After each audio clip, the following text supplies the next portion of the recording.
Assalamualaikum warahmatullahi wabarakatuh. Waalaikumsalam. Sahabat Coffee Lovers yang berbahagia, para pecinta kopi dimanapun Anda berada. Bersama saya Tengku Hamid dari asli Aceh, daerah Takengon ya. Gayo ya. Alhamdulillah sangat berbahagia kami mendapatkan kesempatan kunjungan dari asli kelahiran Takengon atau Gayo ya. Kalau Takengon itu kabupaten atau kecamatan atau apa? Kabupaten. Kabupaten. Ya. Kalau Tengku dari kabupaten apa? Kabupaten Benar Meriah. Benar Meriah. Ya, Alhamdulillah. Benar Meriah. Masya Allah benar-benar meriah ya. Benar Meriah. Ya, selamat datang Tengku di tempat kami 1000 Cafe. Kita ingin berbagi informasi terkait dengan kopi Gayo. Karena saya dengar dan setahu saya Tengku adalah betul-betul dari lahir di kebun kopi. Nah ini Besar dengan kopi. besar dari kopi dan selanjutnya berpendidikan dan seterusnya dari kopi. Dipersilakan Tengku bisa bershare kepada kami para pencinta kopi. Baik. Assalamualaikum warahmatullahi wabarakatuh. Waalaikumsalam. Takengon atau Gayo itu terkenal dengan sumber penghasil kopi terbesar di kawasan Sumatera, dan kopinya terbaik dunia. Kopi yang dari Gayo itu terbaik dunia, seperti yang disampaikan oleh Gubernur DKI beberapa bulan yang lalu. Beliau mengadakan penelitian tentang kopi Gayo dan beliau membuat video statement tentang kualitas kopi Gayo. Dia mengatakan kopi Gayo itu terbaik di dunia. Dan saya kebetulan lahir di Gayo, besar di Gayo, kemudian lahir dengan ibu dan bapak saya itu petani kopi, sehingga kalau masuk ke dalam suatu tempat, saya tahu betul mana kopi itu yang asli, mana yang kopi tidak asli.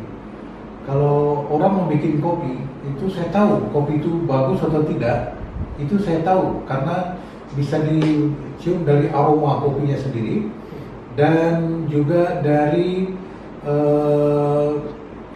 rasa.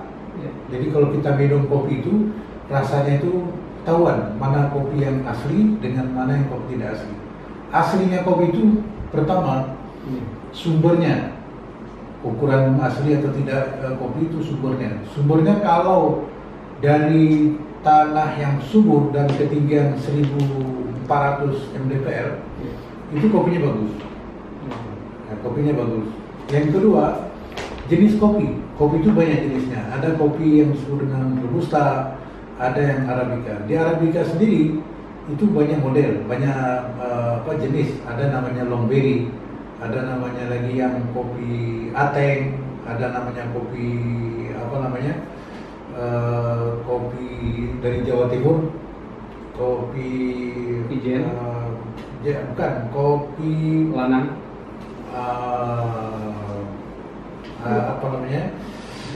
Jember, kopi Jember. Bedanya adalah kopi Jember itu dia batangnya tinggi, tapi buahnya tidak begitu bagus. Ada kecil-kecil gitu ya. Ada lagi kopi itu yang long berry, itu kopi asli Takengon itu long berry, yang di Gayo itu long berry. Dia bijinya panjang-panjang, dan kalau penjemurannya itu bagus, misalnya dia sudah matang, sudah merah di pohon. Kemudian apabila kita giling, kita kupas kulit merah dengan kulit yang putih, kemudian dia dijemur, itu akan lain hasilnya dengan kalau kopi yang merah itu ditahan dulu beberapa hari, kemudian setelah dia mulai membusuk, kulit merahnya itu membusuk, fermentasi maksudnya. Fermentasi Atau jadi wine. Nanti dia setelah setelah membusuk, kemudian kita giling. Setelah kita giling jangan dicuci lagi. Beda dengan kopi zaman dulu, begitu dipetik, digiling, langsung dijemur. Ya. Nah, nanti begitu kering, sudah warna kuning gading, baru kemudian ditumbuk atau disantai untuk dijadikan dulu. Sekarang tidak gitu. Tengku ketika masuk Seribu Cafe melihat dari green bean kita, karung-karung green bean kita, tentu bilang apa tadi rasanya? Oh, tadi saya masuk ke tempat ini, begitu saya masuk langsung saya mencium aroma, aroma kopi. Saya tahu betul aroma kopi itu bagus atau tidak. Begitu saya masuk, itu kopi sini bagus, kopinya bagus. Karena saya menciumnya itu dengan kebiasaan saya mencium kopi yang bagus nanti. Bukan setahun 2 tahun ya? Bukan, saya lahir di kebun kopi. Saya lahir di kebun kopi. 60-an tahun ya? 64 tahun, umur saya 64 tahun. Kalau umur saya 64, nah ini nih. Kopi Gayo Mountain Coffee. Ini kalau di Jepang itu ditulis di sini itu dengan Gayo Mountain Coffee. Di Singapura, di Malaysia itu ada ditulis itu kalau tempat kafe, tempat ngopi itu besar mereka tulis kopi dari Gayo, kata kopi Gayo Mountain Coffee. Itu pasti penuh orang minum kopi itu khusus. Oke, banyak tips bagaimana memilih kopi yang bagus untuk para pemirsa, sahabat-sahabat dari Seribu Cafe. Tips yang pertama adalah pilih kopi, pilih biji. Kalau bijinya seperti saya sebutkan tadi ada semacam long berry panjang, kemudian kadar airnya berapa? Ini kan kadar airnya 14, ini sudah bagus, kadar air 14 sudah bagus. Sudah apa beliau? Ya. Kemudian waktu mensangrai itu jangan terlalu hitam, Dan setelah disangrai, jangan langsung ditumbuk kemudian disimpan, lalu diminum nanti beberapa bulan yang akan datang. Itu akan beda rasanya. Sebagus-bagus kalau kita di sini di roasting lah. Di roasting. Nah, jadi kalau dia digiling kemudian disangrai langsung digiling langsung diminum. Nah itu bagus. Tapi kalau sudah disangrai kemudian ditunggu beberapa bulan atau disimpan dulu, lalu nanti disangrai, lalu digiling atau ditumbuk, itu beda rasa. Aromanya berkurang.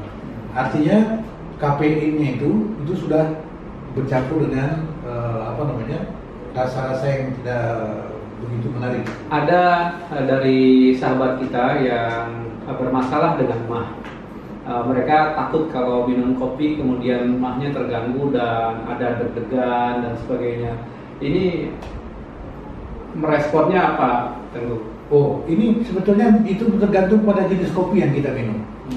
Karena masyarakat yang tahunya kan kopi yang mereka minum yang sasetan itu ya. Ya, kalau kopinya itu ada campuran ada jagung, ada beras, kemudian disangrai dengan kopi. Ada perasa juga ya, ada tambah gula, ada tambah lagi kafein buatan, campur macam-macam.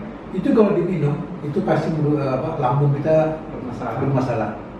Tapi kalau kopi asli, semacam ini kopi asli, itu dia tidak ada pengaruhnya ke lambung. Tidak ada pengaruh sama sekali ke lambung. Kenapa? Karena dia asli. Jadi kita minum kopi asli itu tidak ada unsur kimia, tidak ada campur dengan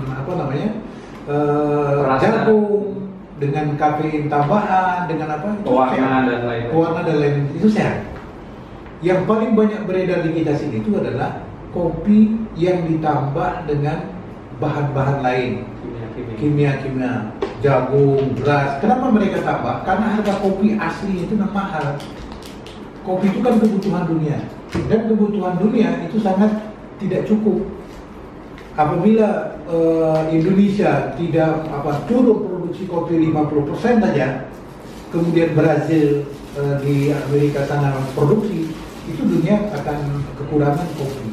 Terakhir, Tengku tadi maksudnya adalah ketika kita mengkonsumsi kopi-kopi yang asli, itu akan juga berdampak positif untuk ekonomi rakyat. Karena pedagang-pedagang kopi, baik yang kedai-kedai kecil atau kafe-kafe, itu menggunakan asli dari produk-produk petani kita. Sehingga kalau seandainya mereka meminum kopi-kopi yang asli, itu akan memberikan dampak positif. Ya, saya sarankan kepada kawan-kawan yang pencinta kopi, minumlah kopi yang asli. Untuk apa? Karena kalau kita minum kopi yang asli, itulah kita secara langsung kita membantu petani-petani kita. Sekarang petani-petani kita ini banyak yang kesulitan, Pertama karena harga kopi turun akibat pandemi, kemudian mereka harus beli pupuk, kemudian biaya perawatan, biaya pemupukan, biaya mutim, biaya dan segala macam, itu sangat terbeban sekali kepada petani. Karena itu saya sarankan kepada teman-teman, minumlah kopi yang asli, jangan minum kopi yang buatan-buatan pabrik-pabrik yang banyak campuran-campuran. Ini sekaligus mendongkrak ekonomi para petani kita. Terima kasih banyak ini Tengku atas kunjungannya. Ini luar biasa, kesempatan mahal bisa bertemu dengan yang lahir di kebun. Tadi saya sedikit mukadimah lahirnya dan dibawa oleh ibunda ke kebun sambil ngurusin, masih orok, masih merah ya. Ini luar biasa. Kesempatan dan terima kasih sekali lagi kunjungannya di 1000 Cafe. Pada kesempatan lain kita juga akan mengundang tokoh yang terkait dengan kopi. Sampai jumpa, terima kasih Tengku dan semuanya. Assalamualaikum warahmatullahi wabarakatuh.